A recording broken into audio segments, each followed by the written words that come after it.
Graça e paz do Senhor Jesus a todos. Hoje nós vamos gravar Provérbios, capítulo 25. Esses provérbios foram compilados pelos ajudadores do rei Ezequias. No tempo do rei Ezequias, eles compilaram esses provérbios de Salomão. Diz assim, Provérbios, versículo 2.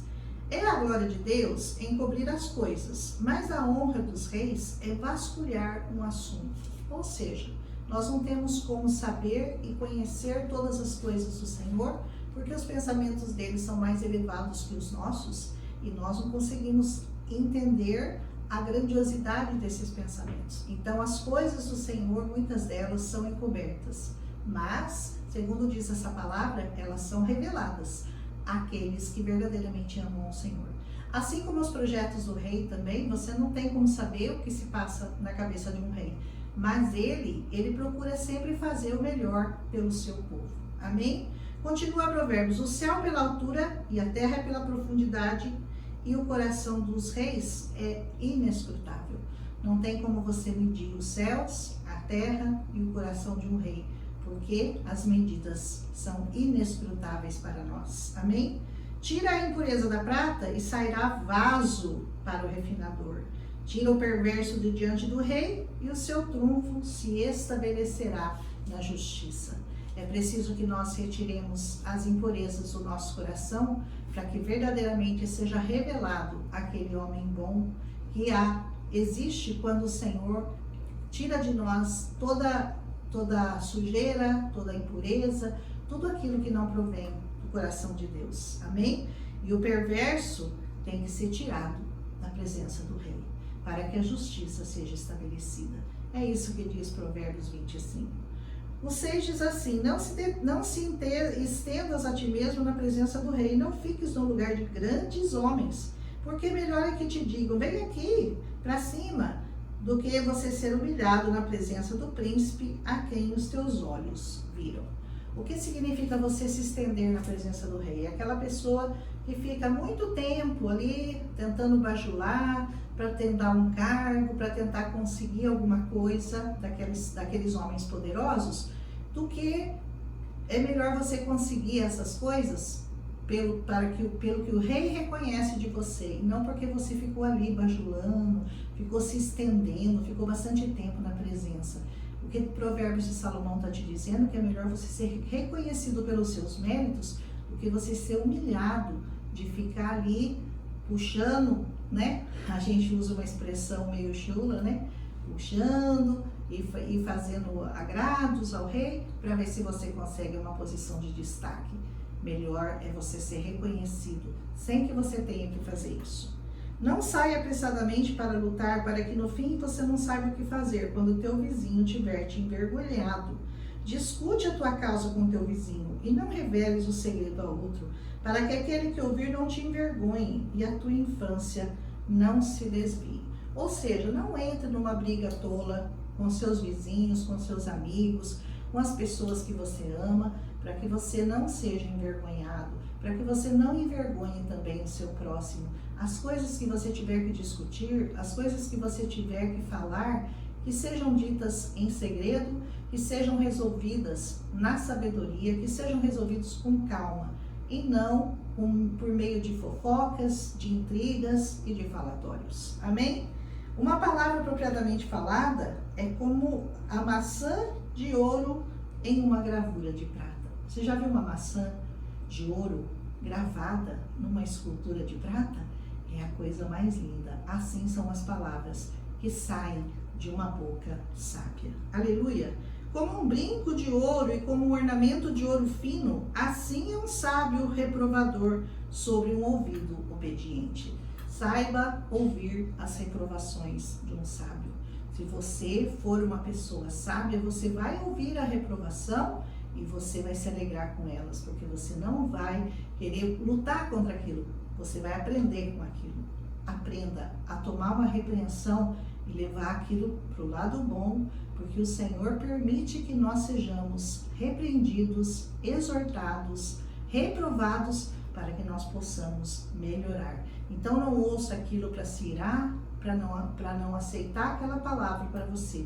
Aceite com sabedoria, tudo aquilo que vier do Senhor para te consertar. Amém? Como o frio da neve no tempo da colheita, assim é o mensageiro fiel para aqueles que o enviam, porque ele refresca a alma dos seus senhores. O que acontecia no tempo da colheita era um tempo de muito calor lá em Israel. Eu já falei isso aqui em outros provérbios. E o que acontecia? Aqueles donos de terras, eles pediam para que os seus servos fossem buscar a neve que estava lá no alto das montanhas e trouxessem a neve para que eles pudessem se refrescar. Não tinham essa facilidade que a gente tem hoje de ter gelo, né? Então eles tinham que buscar lá no alto da montanha e essa neve era trazida para que eles se refrescassem. E ele compara então essa neve que é trazida nesse tempo de colheita, nesse tempo quente, como se ela fosse refrescador, como se fosse para refrescar a nossa alma. Amém? Quem quer que se gabe de um presente falso é como as nuvens e o vento sem a chuva. Nunca se gabe quando você receber um presente falso. As falsas palavras, as falsas promessas, são promessas feitas pelo inimigo das nossas almas, que quer nos corromper, que quer nos desviar do caminho que realmente o Senhor nos propôs. Cuidado com as ofertas que você recebe, com os pratos de lentilha que o diabo prepara para te enganar e te tirar da presença de Deus. Amém?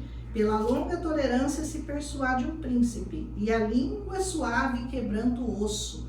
O osso é a parte mais dura do homem, né?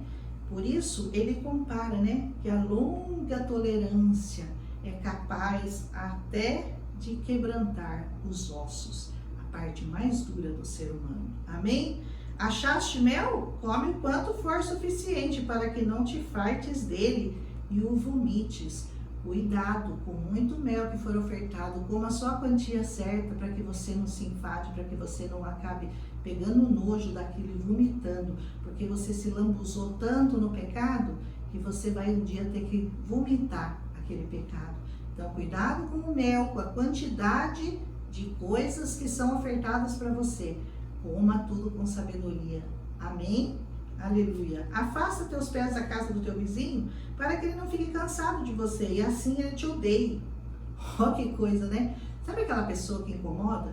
Que não sabe o limite de ficar na casa das pessoas? Aquela pessoa que fica, vem todo dia, toda hora, fora de hora. Essa pessoa vai acabar sendo um incômodo. Então, você tem que ser aquela pessoa que quando chega, você alegra o ambiente, porque você chega na hora certa, você fica o tempo certo e você não cansa ninguém com a sua presença.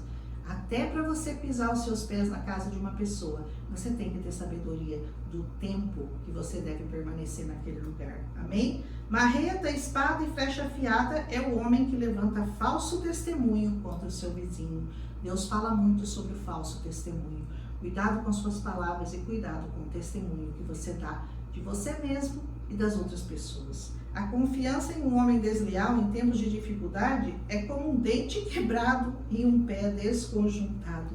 Ou seja, você confiar num homem desleal é como se fosse um dente quebrado e um pé desconjuntado. Como aquele que toma as vestimentas no tempo do frio e como o vinagre sobre o salitre, assim é aquele que canta canções para o coração aflito. Ou seja, de nada serve, né? Para que você vai arrancar a vestimenta no tempo do frio? Você vai colocar vinagre no sal? Não vai adiantar para nada, você vai tirar o efeito de bom que aquilo poderia trazer para a vida da pessoa. Assim é você tentar alegrar com uma canção alegre, fazendo graça no meio de uma tristeza muito grande que a pessoa está passando. Palavras sábias, em tempos sábios, atitudes sábias, isso sim cura a alma das pessoas. Se o teu inimigo tiver fome, dá-lhe pão para comer. Se tiver sede, dá-lhe água para beber. Porque assim você vai amontoar brasas sobre a sua cabeça e o Senhor te recompensará. Eu amo esse versículo. Amontoar brasa de fogo é você pagar o mal com o bem. Quando uma pessoa te faz mal, você vai e você paga ela, não com aquilo que ela te deu, mas com aquilo que você tem de melhor. O que você tem de melhor é a palavra do Senhor. Então, nunca retribua o mal com o mal. Segundo aquilo que te fizeram, você vai e faz também. Sabe aquele versículo que o Senhor fala, se baterem numa face e você oferece a outra, é a mesma coisa que está sendo dita aqui com outras palavras. Amém? É melhor habitar num canto eirado do que com uma mulher briguenta numa casa ampla. Não adianta você morar num palácio se você morar com uma mulher chata e briguenta. É melhor você morar no meio do nada, diz essa palavra. Como águas frias para uma alma sedenta, assim são as boas novas vindas de uma terra distante. Como é bom receber as boas novas, né? Como esse evangelho maravilhoso, ele traz para nós as boas novas do Senhor, as boas novas da salvação. A melhor notícia que você pode ter é que você foi salvo pelo Senhor Jesus. Isso sim são boas novas. Isso são palavras de sabedoria para a sua alma. Um homem justo caindo diante de um perverso é como uma fonte turva e uma nascente corrompida. Misericórdia. Que o homem justo não caia diante do perverso, porque é o Senhor que vai sustentá-lo. Amém? Não é bom comer muito mel, assim como para os homens. Buscar a sua própria glória não é glória. Então, aquele que busca a sua própria glória acaba caindo em laços e armadilhas do inimigo. E finalmente ele diz, aquele que não tem domínio sobre seu próprio espírito é como uma cidade demolida e sem muralhas. O domínio próprio é tudo no nosso coração. A palavra de Deus nos deu lá em Gênesis domínio sobre todas as coisas, inclusive domínio próprio. Domínio sobre o seu pecado, domínio sobre as suas emoções, domínio sobre os seus impulsos mais perversos. O Senhor nos deu domínio sobre todas as coisas. Use sabiamente esse domínio que o Senhor nos deu. Amém? Assim nós terminamos Provérbios 25, palavras de muita sabedoria, e amanhã começaremos Provérbios 26. Um abraço em Cristo Jesus. Fiquem na paz do Senhor. Amém?